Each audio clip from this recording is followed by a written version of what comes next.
इस्लाम के शुरुआती दौर की वो जंग जिसमें बहा था खून, दिखा था सब्र और लिया गया था सबक। जी हाँ, हम बात कर रहे हैं जंग उहुद की।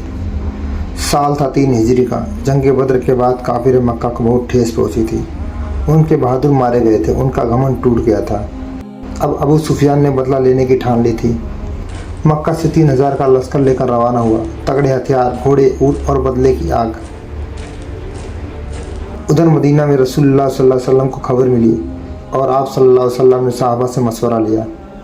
कुछ ने कहा मदीना में रुक कर लड़े, मगर कुछ जवानों ने चाहा कि मैदान में उतरें।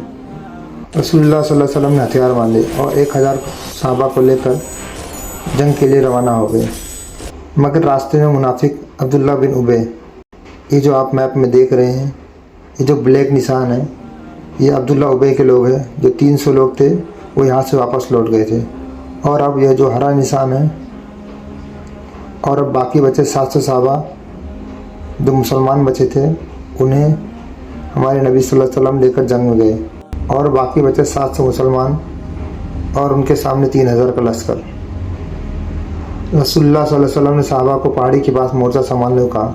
और रसूलुल्लाह सल्लल्लाहु अलैहि वसल्लम ने ये जो आपके सामने पहाड़ी दिख रही है, जिसे जबल रुमाह कहा जाता है, इस पर 50 तीरंदाजों को खड़ा किया था और उन्हें कहा था कि चाहे कुछ भी हो जाए, आप इस पहाड़ी से मत हटना। चाहे हम जंग जीते या हारे, आप लोगों को ये पहाड़ी नहीं छोड़नी है। चाहे हम जंग जीते चाहे या हारे, आपको ये जगह नहीं छोड़ना है। कुछ वक्त के बाद जंग शुरू हुई। हज़रत अली रज़ियल्लाहु तआला अन्हु, हज़रत हमज़ा रज़ियल्लाहु तआला अन्हु, हज़रत जुबैर रज़ियल्लाहु तआला अन्हु जैसे बहादुरों ने काफिरों को पीछे ढकेल दिया और उन्हें धूल चटा दिया। मुसलमान जीत की तरफ बढ़ रहे थे, मगर तभी एक इम्तिहान हुआ।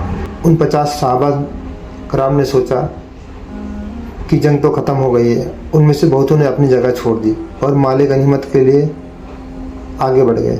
बस यही मौका था। खालिद बिन वलीद, जो उस वक्त मुसलमान नहीं थे, घुड़सवारों को लेकर पीछे से हमला कर दिया। मुसलमान अचानक गिर गए। कोई समझ नहीं पा रहा था कि क्या हुआ है। हज़रत हमज़ा रज़ियल्लाहु तआला अन्हु शहीद हो गए। रसूलुल्लाह सल्लल्लाहु अलैहि वसल्लम के दांत मुबारक टूट गए। आप सल्लल्लाहु अलैहि वसल्लम घायल हो गए। चारों तरफ अफरा तफरी का माहौल हो गया। कुछ ने अफवाह फैला दी कि रसूलुल्लाह सल्लल्लाहु अलैहि वसल्लम शहीद हो गए, मगर नहीं, आप जिंदा थे। आपने आवाज़ लगाई, मैं अल्लाह का रसूल हूँ, मेरी तरफ आओ। सहाबा दोबारा जुट गए और काफ़ी वक्त जंग चली। दुश्मन थक गया और आखिर में थक कर वापस मक्का लौट गया। इस जंग में मुसलमानों के 70 सहाबा कराम शहीद हो गए। ये जो सामने आप कब्रिस्तान देख रहे हैं, इसके अंदर 70 सहाबा कराम आराम फरमा रहे हैं। ये जो 4 दीवारी दिख रही है, इसके अंदर 67 सहाबा कराम इसमें आराम फरमा रहे हैं। और सामने दूर आपको जो 3 कब्रें दिख रही हैं, वहाँ पे 3 सहाबा कराम आराम फरमा रहे हैं, जहाँ एक हज़रत हमज़ा रज़ियल्लाहु तआला अन्हु की कब्र है। जंग उहुद में मुसलमानों ने एक सबक लिया।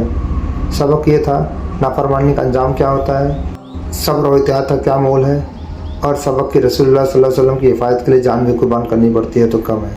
आज भी जब हम जंग उहुद को याद करते हैं, हम वो खून, वो तकलीफ़ और वो सबक नहीं भूलते। अल्लाह हमें भी ईमान और वही सब्र और वही इताअत नसीब करे। आमीन। Like, subscribe and share for more Islamic videos.